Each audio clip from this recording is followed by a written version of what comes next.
بسم اللہ الرحمن الرحیم، السلام علیکم۔ ایک نیا دن، ایک نیا ریکارڈ، اور صرف پاکستان کے لیے نہیں، پوری دنیا کے لیے 1,30,00,000 سے زیادہ 1,30,00,000 سے زیادہ لوگوں نے ٹک ٹاک پر تحریک انصاف کا جلسہ دیکھا ہے، اس میں پارٹیسپیٹ کیا ہے۔ آپ اندازہ لگائیے، یہ دنیا کی تاریخ میں یہ انوکھا واقعہ ہے۔ ٹک ٹاک کا نہ صرف یہ کہ اس طرح کا استعمال، جنہوں نے یہ ٹیکنالوجی بنائی، مغربی ممالک ہوں یا دیگر ممالک جہاں جہاں بھی یہ سوشل میڈیا ایپس کا استعمال ہو رہا ہے یا جنہوں نے یہ شروع کیا، وہاں پر بھی اس کا اس طرح استعمال نہیں ہو سکا۔ اب ظاہر ہے کہ یہ بھی ہوتا ہے، ضرورت ایجاد کی ماں ہے۔ اب وہاں اس طرح کا شاید جبر بھی نہیں ہوگا کہ جناب کوئی پوسٹر، کوئی بینر، کچھ بھی نہیں آپ نکال سکتے۔ تو اب جناب آپ یہ دیکھیں کہ مسئلہ یہ ہو گیا ہے کہ تحریک انصاف قابو نہیں ہو رہی۔ جتنا دبانے کی کوشش ہو رہی ہے، یہ تو اتنا آگے بڑھ رہی ہے۔ انٹرنیٹ بند کر کے دیکھ لیا، بار بار بند کر کے دیکھ لیا۔ اب آج یہ بھی ہوا کہ جناب ہائی کورٹ سے بھی آرڈر آ گئے کہ جی انٹرنیٹ اس طرح نہ بند کیا جائے۔ اب یہ صرف میں آپ کو ٹک ٹاک کا بتا رہا ہوں، ٹک ٹاک۔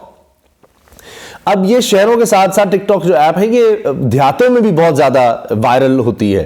تو اس میں اگر اتنی بڑی تعداد میں آپ دیکھیے لوگوں نے دیکھا ہے، تو آپ اندازہ لگائیں کہ یہ کہاں تک پہنچ چکا ہے تحریک انصاف کا یہ ایک انقلاب۔ اب یہ سب جو ٹک ٹاک اگر دیکھ سکتے ہیں، تو اس کا مطلب ہے کہ وہ فیس بک کے ذریعے پتہ بھی کر سکتے ہیں بڑی آسانی سے کہ ان کے حلقے میں کون امیدوار ہے، اس کا انتخابی نشان کیا ہے۔ تو یہ تو بات ہی ختم ہو گئی۔ اس لیے بکھلاہٹ ہے، اس لیے بھاگم بھاگ ادھر ادھر جایا جا رہا ہے۔ اس ساری صورتحال میں جہاں تحریک انصاف ریکارڈ پر ریکارڈ بنا رہی ہے، اور یہ آپ دیکھیں کہ یوٹیوب، ٹویٹر، یعنی ایکس ایپ، وہاں پر الگ سے کہانی ہے۔ اور اب یہ جو انہوں نے یہ جلسہ کیا ٹک ٹاک پر تحریک انصاف نے، اس میں جناب بڑے عرصے کے بعد فیصل جاوید بھی تھے، اس میں زلفی بخاری تھے، اور مونس الہی بھی تھے، اس کے علاوہ دیگر تحریک انصاف کے رہنما اس میں نظر آئے۔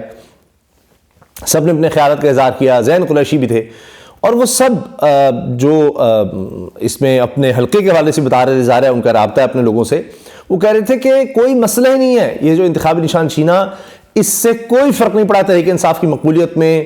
اور جو سرویز ہیں وہ بھی بتاتے ہیں کہ تحریک انصاف پہلے جتنی سیٹیں جیت رہی تھی، اب بھی اتنی جیت رہی ہے، اور اب تو لگتا ہے کہ شاید ریئیکشن میں اس سے بھی زیادہ جیت جائے، یہ اب جیسے جیسے دن قریب آ رہے ہیں الیکشن کے۔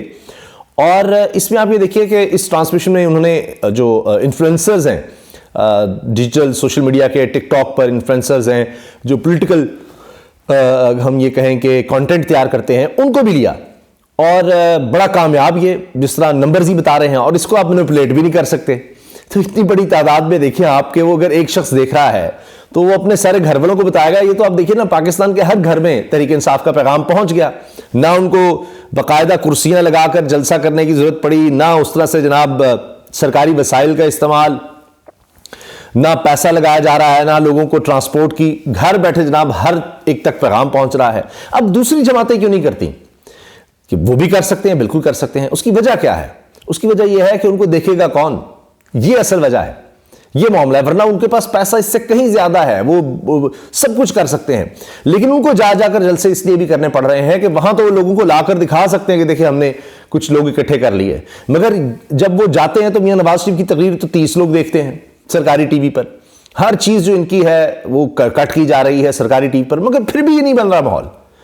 کہاں 30 لوگ میاں نواز شریف کو دیکھ رہے ہیں، 30 لوگ، اور کہاں تحریک انصاف کے ایک ورچوئل جلسے کو جس میں کوئی ان کے وہ جو پکڑے گئے لیڈر ہیں اور دیگر کو فرسٹ ایئر لیڈرشپ بھی اگر آپ کہیں گے تو اس طرح نہیں ہے۔ عمران خان تو دور کی بات نا۔ تو پھر بھی آپ دیکھیے کہ ان کے جو کارکن ہیں یا رہنما ہیں وہ ہیں، اور میڈیا انفلوئنسرز ہیں وہ ہیں، اور جناب ریکارڈ پر ریکارڈ بن رہے ہیں۔ اب یہی صورتحال جو ہے یہ مختلف جگہوں پر کنفیوژن پیدا کر رہی ہے۔ سورل وحید صاحب نے اس پر تفصیل سے لکھا ہے، اور یہ ان کا کالم اور جو انہوں نے صورتحال بتائی ہے یہ اتنی وائرل ہوئی ہے، اس پر لوگ اتنا ڈسکس کر رہے ہیں کہ انہوں نے عدالتوں کے حوالے سے بھی بتایا ہے۔ اس میں بڑے واضح اشارے عمران خان صاحب کے حوالے سے ہیں، اور فیصلہ ساز جو کنفیوزڈ ہیں اس کے بارے میں بتایا۔ انہوں نے خود شاذب خانزادہ کے شو میں یہ کہا، جب اس طرح کا سوال انہوں نے کہا جی اداروں میں بھی لوگ ہیں، دیگر ہمارے سورسز ہیں، ہم ان سے جو انفارمیشن لے رہے ہیں اس کے مطابق میں نے یہ سب لکھا ہے کہ بڑی کنفیوژن ہے جس طرح سے ماحول بنانے کی کوشش ہو رہی ہے، یہ کیسے چلے گا؟ اب اچھا، اس میں یہ عرض کر دوں کہ شاندانہ گلزار صاحبہ بھی تھیں، اور یہ جو جلسہ ٹک ٹاک کا ہوا ہے تو یہ اپنی نوعیت کا پاکستان کا تو ہے ہی، پوری دنیا کا یہ ایک انوکھا جلسہ اور ریکارڈ، ورلڈ ریکارڈ بنا دیا ہے۔ تو جو جماعت ورلڈ ریکارڈ بنا رہی ہے، ورلڈ ریکارڈ پوری دنیا میں بنا رہی ہے، تو اس کے لیے پھر 8 فروری تو پھر بات ہی کچھ اور ہو جائے گی۔ اب آ جائیے جناب یہ سہیل وڑائی صاحب کے کالم پر، آزادوں کا میلہ، سہیل وڑائی صاحب، یہ 24 جنوری 2024 کو یہ چھپ چکا ہے۔ لکھتے ہیں آئندہ انتخابات کا جو نقشہ سامنے آ رہا ہے وہ بڑا عجیب و غریب ہے۔ ایسے لگ رہا ہے کہ ہم دوبارہ سے 1985 کے غیر جماعتی انتخابات کی صورتحال کی طرف رواں دواں ہیں۔ اب تک جو اعداد و شمار سامنے آئے ہیں ان کے مطابق 1985 میں قومی اسمبلی کے انتخابات میں 1088 آزاد امیدوار تھے، جبکہ 2024 کے انتخابات میں 3248 آزاد امیدوار آمنے سامنے ہیں۔ لگتا ہے کہ پارٹیاں پیچھے رہ گئی ہیں اور آزاد امیدواروں کا میلہ لگ رہا ہے۔ باجوہ ڈاکٹرائن میں کہا جاتا تھا کہ 1985 سے جو غیر جماعتی، غیر نظریاتی لوگوں کا کلچر پیدا ہوا ہے اسے ختم کرنا ہے۔ 2024 کے انتخابات سے لگ رہا ہے کہ وہی غیر جماعتی اور آزاد امیدواروں کا کلچر بحال ہو جائے گا۔ یہ لوگ نہ جماعتی ڈسپلن کے پابند ہوں گے، نہ ہی ان کے کوئی نظریات ہوں گے۔ یہ ترقیاتی فنڈز کے لیے ہر سیاسی اور اخلاقی اصول پامال کرنے کو تیار ہوں گے، یعنی ایک لوٹاکریسی ہوگی، بربادی ہوگی ہمارے اخلاقیات کی۔ یہی بات میں آپ سے پہلے کئی ویڈیوز میں عرض کر چکا ہوں۔ یہ صورتحال جو پیدا ہوتی نظر آ رہی ہے اس کے پیچھے ہماری ریاست کی نت نئی بدلتی حکمت عملی ہے۔ یہ اب غور سے سننا آپ نے ایک ایک جملہ، ہماری ریاست کی نت نئی بدلتی حکمت عملی ہے۔ جب نواز شریف نے لندن سے آنا تھا تو ریاستی حکمت عملی یہ نظر آ رہی تھی کہ سارا اقتدار و اختیار باؤ جی کی جھولی میں ڈال دینا ہے۔ اس حد تک کہا گیا کہ سندھ میں بھی پیپلز پارٹی کو اقتدار نہیں دینا اور باقی سارے ریاستی انڈے بھی باؤ جی کے ٹوکرے میں ڈال دینے ہیں۔ کچھ ہفتوں بعد سوچ میں پھر تبدیلی آئی، پیپلز پارٹی کو سندھ میں دبانے کی حکمت عملی بدل گئی اور کہا جانے لگا کہ سپلٹ مینڈیٹ آئے گا، وزیر اعظم نواز شریف اور صدر آصف زرداری بنیں گے۔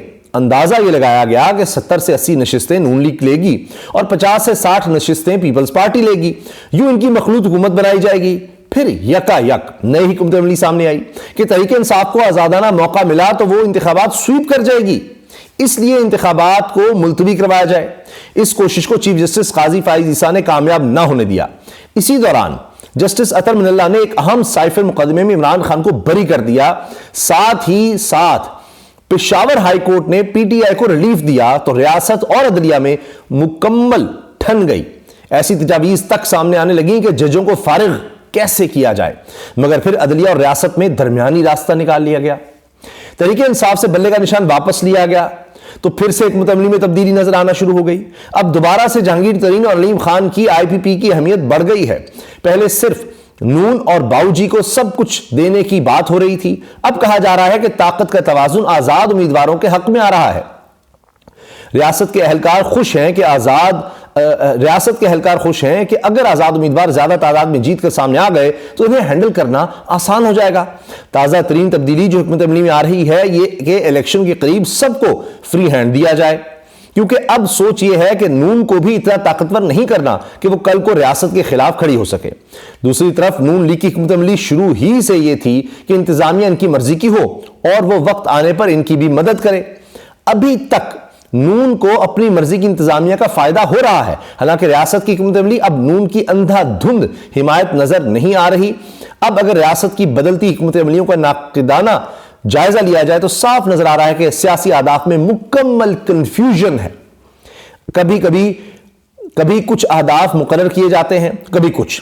ظاہر ہے کہ اس طرح کی بدلتی حکمت عملیوں میں کسی بھی واضح پلان پر عمل درآمد ممکن نہیں رہتا۔ الیکشن کا رزلٹ کیا ہوگا ابھی کچھ نہیں کہا جا سکتا۔ یہ بات البتہ طے ہے کہ الیکشن جیسا بھی ہو بہرحال تبدیلیاں ضرور لاتا ہے۔ فرض کر لیں کہ اگر واقعی آزادوں کا میلہ لگ گیا اور ہم پھر 1985 کے غیر جماعتی انتخابات والی صورتحال میں پہنچ گئے تو ہم نے کئی دہائیوں کا جو سیاسی سفر کیا ہے کیا وہ رائے گاں نہیں چاہے گا؟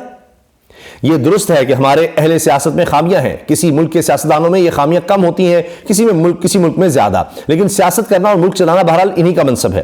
جس طرح ایک بہترین انجینئر سے کسی مریض کا آپریشن کروانے کا رسک نہیں لیا جا سکتا، اس کے لیے بدترین ڈاکٹر بھی دستیاب ہو تو اسی سے رجوع کرنا پڑتا ہے۔ بالکل اسی طرح سیاستدانوں کے علاوہ کسی اور کے حوالے نہیں کی جا سکتی۔ سیاسی جماعتیں برسوں بلکہ دہائیوں میں بنتی ہیں، ان میں عوام کی خواہشوں کی سرمایہ کاری ہوتی ہے، یہ بھی دوسرے محترم اداروں کی طرح بڑی محترم ہونی چاہیے۔ آزاد امیدواروں کا میلہ لگے گا تو یہ سیاسی جماعتوں، سیاستدانوں اور سیاست سب کے لیے برا شگون ہوگا۔ سیاست کمزور ہوگی تو ملک کی سول سوسائٹی اور بالآخر ریاست کمزور ہوگی۔ سیاست کے ایک ادنا طالب علم کی حیثیت سے میری یہ رائے ہے کہ ریاست نہ صرف اپنے استحکام کے اہم ترین عنصر سیاست کو ہمیشہ نظر انداز کیا ہے بلکہ اسے نقصان بھی پہنچا ہے۔ جب تک سیاست اور سیاسی جماعتیں مضبوط نہیں ہوں گی، ریاست بھی مضبوط نہیں ہوگی۔ دوسری طرف اہل سیاست کو بھی اپنی معاشی معاملات کے بارے میں اہلیت بڑھانا ہوگی۔ سیاسی جماعتوں کے اندر ڈاکٹروں، انجینئروں، ماہرین معیشت اور دوسرے پروفیشنلز کو لانا ہوگا تاکہ جب کسی سیاسی جماعت کو اقتدار میں آنے کا موقع ملے وہ اس قابل تو ہو کہ ملک کو منظم اور احسن طریقے سے چلا سکے۔ میرا خیال ہے کہ ہم جن بحرانوں کا شکار ہیں اس کے بعد ریاست کو سوچنا چاہیے کہ دیر پا حل کیا ہے۔ آزاد امیدواروں کی نئے سرے سے اسمبلی بنا کر کیا سیاست بہتر ہو جائے گی؟ ہرگز نہیں۔ ہوگا کیا؟ بس ریاست کا کنٹرول بڑھ جائے گا۔ ریاست کے پاس پہلے ہی بہت کچھ ہے، اسے ہی کنٹرول کر لے تو کافی ہے۔ سیاست کو کنٹرول کرنے کا خیال ہی سرے سے غلط، غیر آئینی، غیر جمہوری اور سب سے بڑھ کر ریاست کے وجود کے لیے خطرناک ہے۔ کاش بہتر مستقبل کے لیے بہتر حکمت عملی بنانا شروع کر دی جائے۔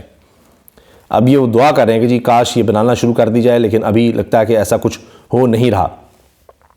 اچھا، اس کے ساتھ جناب بہت ہی انٹرسٹنگ بات یہ ہے کہ طلعت حسین صاحب بھی اور کامران خان صاحب وہ بھی اب یعنی اور باتیں کرنے لگے ہیں۔ طلعت صاحب نے کہا جی کنسیڈر دی سچویشن، یہ ٹویٹ کیا انہوں نے، the street emotion stays with Imran, the governmental power goes to coalition led by the P M L N, the real power stays with chief of army staff Asim Munir Pindi, this is a perfect how not to run the country formula.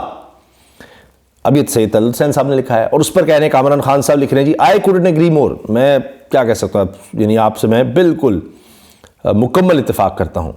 تو یہ جناب Sohail right صاحب نے جو کہا ہے، جو senior ہمارے سیاسی تجزیہ کار کہہ رہے ہیں، وہ میں نے آپ کے سامنے ہر چیز رکھ دی ہے۔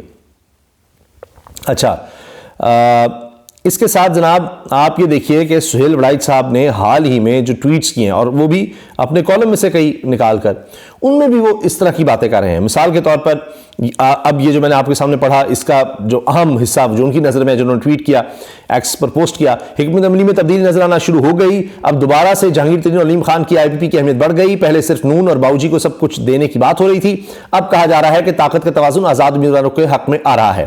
اصل سوال ہے کہ موجودہ ڈاکٹرین کے سیاسی نتائج کیا نکلیں گے؟